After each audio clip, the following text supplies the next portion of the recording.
Halo, Om Swastiastu anak-anak. Selamat pagi ya. Semoga semua dalam keadaan sehat pada pagi hari ini.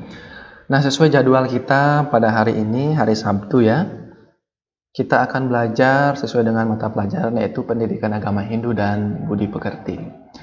Nah, perlu Pak Guru sampaikan di sini, materi kita pada hari ini merupakan materi baru, yang dimana materi sebelumnya yaitu di bab 1 kita sudah selesai dengan materi Kitab Suci Weda. Nah, sekarang kita akan masuk pada bab kedua sesuai yang ada di LKS, yaitu Srada, Awatara, dan Batara.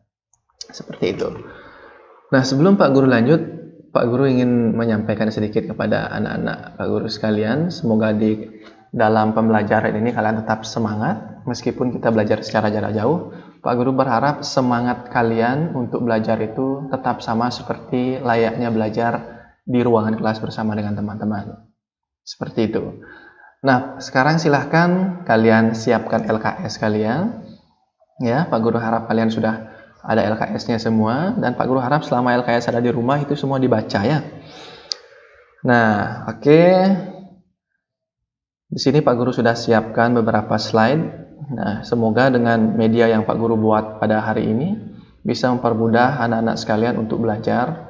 Karena Pak Guru yakin belajar di rumah dengan membaca buku dan lain sebagainya itu mungkin akan ada rasa sulit karena sulit untuk bertanya dan lain sebagainya. Maka dari itu Pak Guru buatkan slide sesingkat mungkin, sesederhana mungkin. Nanti akan Pak Guru sampaikan penjelasannya melalui audio serta video yang akan Pak Guru kirimkan kepada kalian. Oke, kita perbesar slide-nya ya. Nah, ini pembukaannya. Oke, materi kita di bab 2, yakni Srada, Awatara, Dewa, dan Batara. Nah, sekarang kalau kita berbicara masalah materi ini, di sini ada 4 hal ya, Srada, Awatara, Dewa, dan Batara. Nah, kalau kita berbicara tentang materi ini secara tidak langsung, ini merupakan sebuah materi yang tidak asing lagi didengar oleh anak-anakku sekalian. Karena Pak Guru yakin meskipun tidak didapatkan di dalam kelas, pasti materi ini sudah pernah didengar. Entahkah itu di masyarakat, entahkah itu ketika bersama dengan orang tua, entah mungkin di SD ketika pembelajaran agama Hindu. Karena memang Srada, Awatara, Dewa, dan Batara ini sering sekali kita ucapkan, baik dalam kehidupan sehari-hari maupun materi pembelajaran. Oke. Nah, ini yang perlu Pak Guru sampaikan. Tujuan pembelajaran kita yaitu pertama, siswa mengetahui pengertian dari Srada. Yang kedua, siswa mengetahui bagian-bagian dari Srada. Karena untuk bab ini atau bab 2 ini kita akan langsungkan materi ini beberapa kali pertemuan. Dan di pertemuan pertama yang Pak Guru akan bahas adalah di mana siswanya Pak Guru atau yang kita bahas adalah anak-anak itu mengetahui pengertian dari Srada itu. Kemudian siswa mengetahui bagian-bagian dari Srada itu sendiri. Nah, oke. Nah, yang pertama, Srada. Ada yang tahu nggak Srada itu apa? Atau mungkin ada yang sudah pernah mendengar nggak Srada itu apa? Jika ada yang sudah pernah baca atau sudah tahu, membaca baik itu di buku paketnya, buku LKS-nya, internet, atau mendengar ketika ada Darmo Cana di Puro tentang Srada itu apa dan sebagainya, pasti sudah ada gambaran sedikit tentang materi pada hari ini. Apa itu Srada? Apa Anda pernah mendengarnya? Ya, Pak Guru yakin sudah pernah. Cuma sekarang tujuannya kita pembelajaran di sini kita akan ulas lebih dalam tentang Srada itu apa. Nah, di sini Pak Guru ada mengutip sebuah sloka yang dimana itu bersumber dari Yajurveda Adhyaya berapa ini? 10, 19, Adhyaya 19, sloka 30. Nah, di sini dikatakan, dengan Srada, orang yang akan mencapai Tuhan, beliau menetapkan dengan Srada menuju Satya.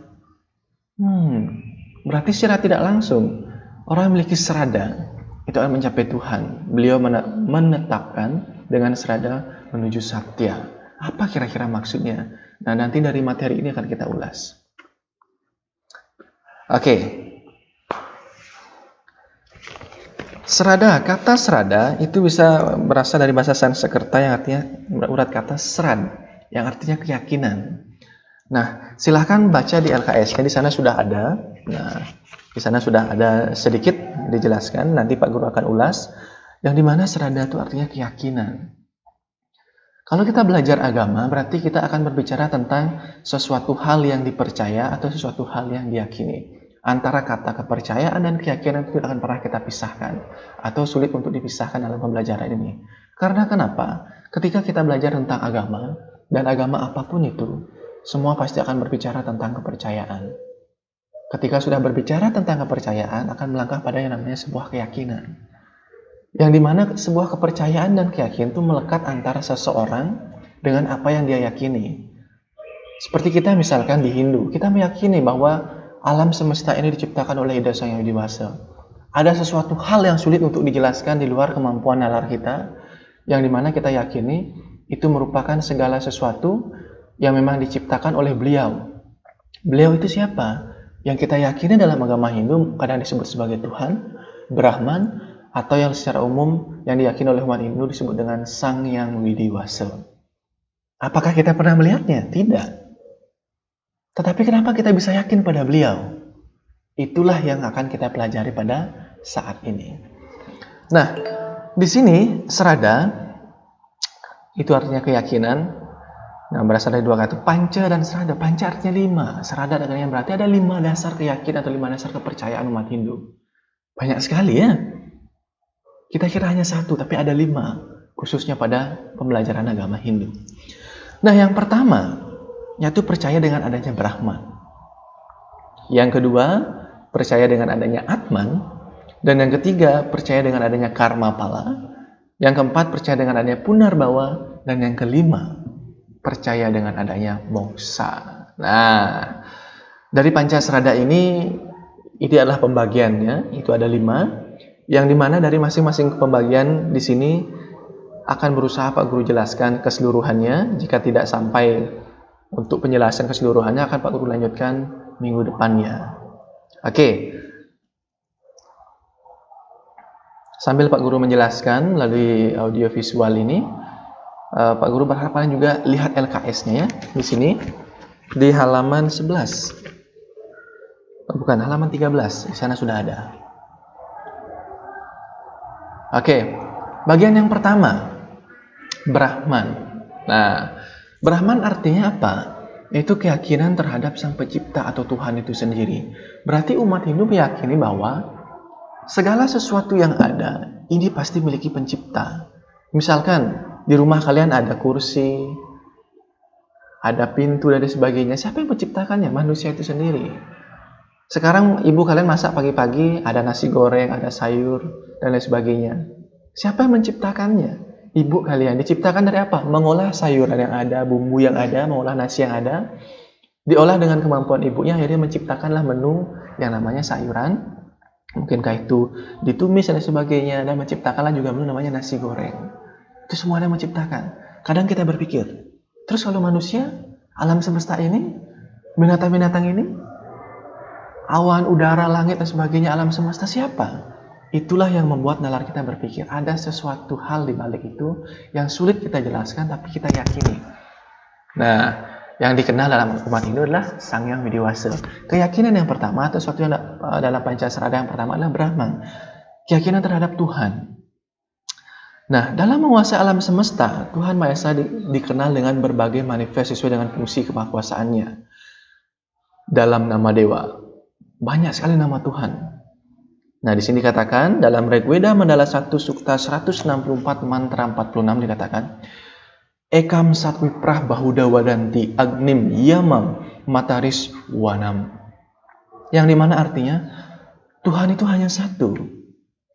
Tetapi orang arif bijaksana menyebutkannya dengan banyak nama. Nah, ini adalah keyakinan pertama dalam agama Hindu yang merupakan bagian pertama dari Pancasrada. Yang kedua, Atman. Nah, anak-anak pasti sudah tahu apa itu Atman. Atman adalah percikan terkecil dari Ida Sang Yang Widi Wasa. Ya. Nah, di sini di dalam slide, keyakinan terhadap adanya Atman. bahwa setiap makhluk hidup di dunia ini adalah ciptaan Tuhan dan bagian dari Tuhan itu sendiri atau Brahman. Atman merupakan sinar suci atau bagian terkecil dari Brahman itu sendiri. Nah, ada sloka mengatakan Atman Brahman Aikyam, atau yang artinya Brahman dan Atman adalah satu. Nah, ini merupakan bagian kedua dari Pancasrada. Nah, semoga simak baik-baik, dengarkan baik-baik. Nah, kenapa di sini Atman atau istilahnya dalam agama Hindu meyakini dengan adanya Atman? Coba kalian pikirkan, kita nalar secara perlahan. Kita selaku umat manusia, kita hidup. Nah, kalau kita ibaratkan sebuah HP ini akan hidup ketika kita cas atau berikan suplai daya listrik masuk ke dalamnya. Kemudian kita dapat menjalankan fitur-fitur yang ada di dalamnya. Secara tidak langsung HP ini akan beroperasi secara normal. Namun ketika daya casnya atau penampung baterainya habis, HP ini akan mati. Sekarang kita bawa nalar itu atau perumpamaan itu pada diri kita sendiri. Charger kita di mana? Penampungan listrik kita di mana? Atau energi kita di mana? Terus kita dihidupkan oleh apa? Kita sampai di sana kita akan berpikir, oh iya, siapa yang menghidupkan kita ya? Jantung, iya. Jantung yang memompa darah ke seluruh tubuh. Tapi yang menghidupkan jantung siapa? Mata bisa melihat. Tutup, gelap. Ketika kita buka, bisa melihat.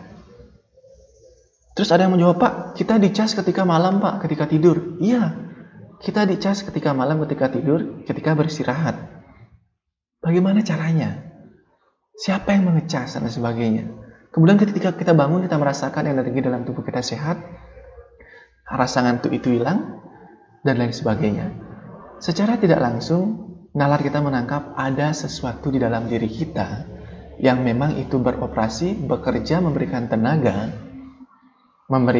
tenaga untuk bergerak, beraktivitas dalam kehidupan sehari-hari, membuat pikiran kita bekerja, nalar kita bekerja, jenada kita bekerja. Itulah Atman yang sesungguhnya memberikan energi kehidupan pada kita, yang merupakan bagian dari beliau. Akan tetapi Atman yang sudah ada dalam diri kita masih terbungkus pada belenggu maya. Makanya secara tidak langsung, kadang dalam kehidupan ini, kita kadang bisa berbuat yang namanya berbuat baik dan berbuat buruk.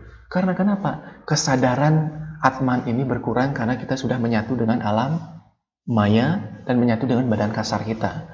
Di dalam Sarasa Musaya dikatakan manusia memiliki kedua kecenderungan, yaitu Asuri Sampat dan Daiwi Sampat. Nah, seperti itu. Daiwi Sampat artinya apa?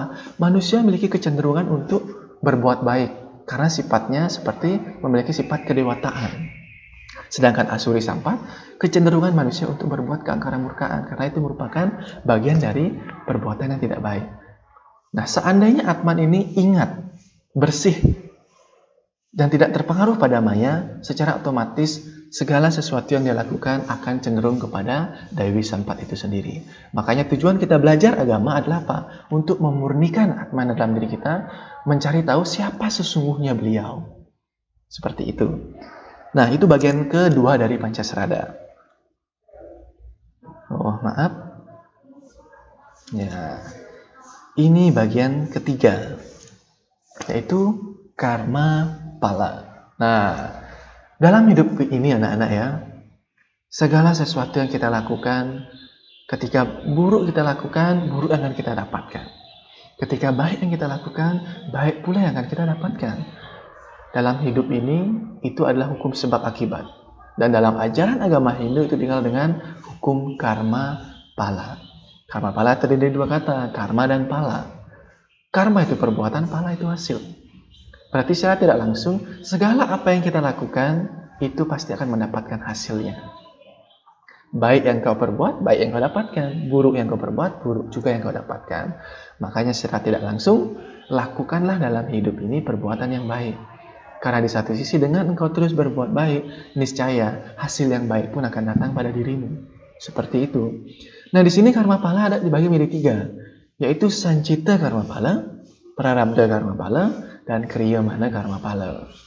Nah, Sancita karma pala adalah pala dari perbuatan kita terdahulu, belum habis kita nikmati pada masa itu, kita nikmati pada kehidupan yang sekarang.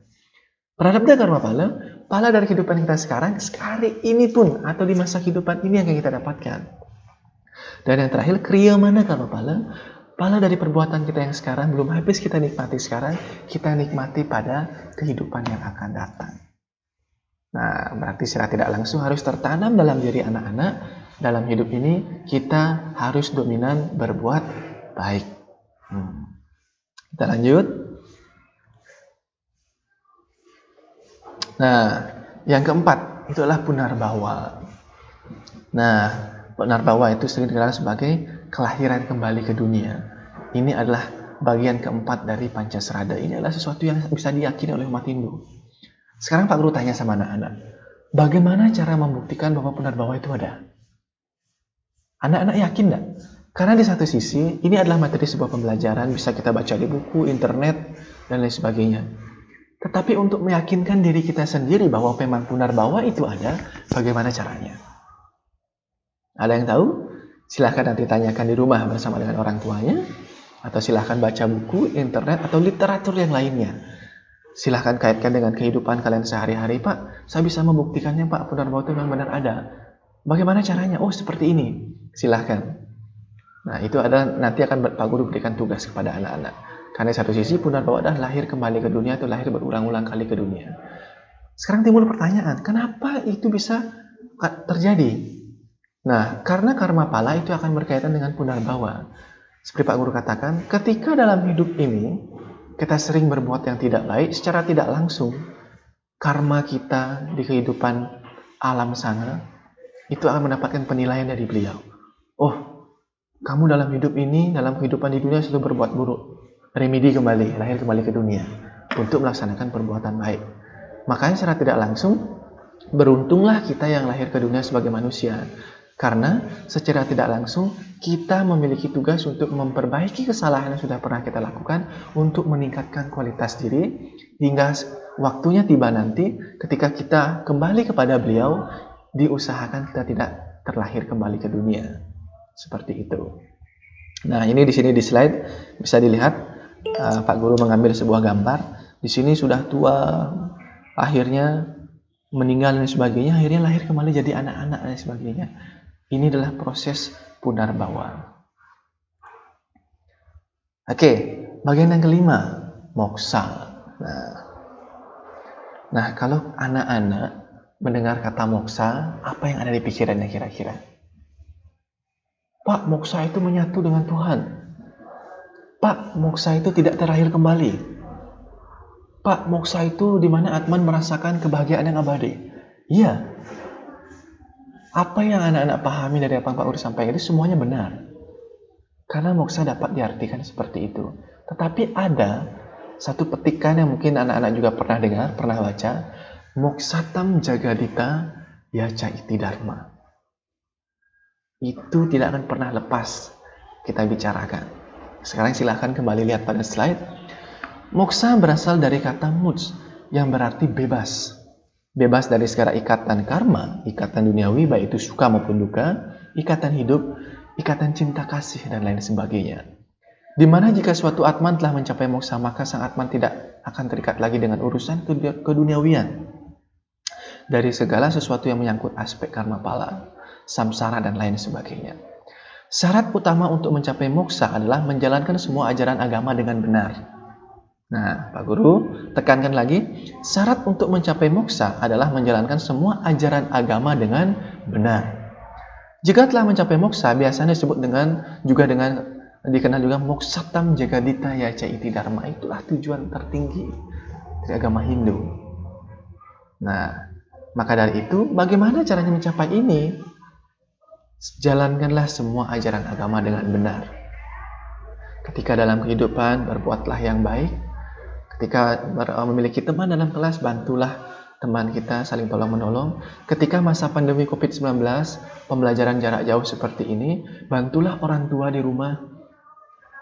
Bantu membersihkan rumah, membanten, sembahyang, dan sebagainya.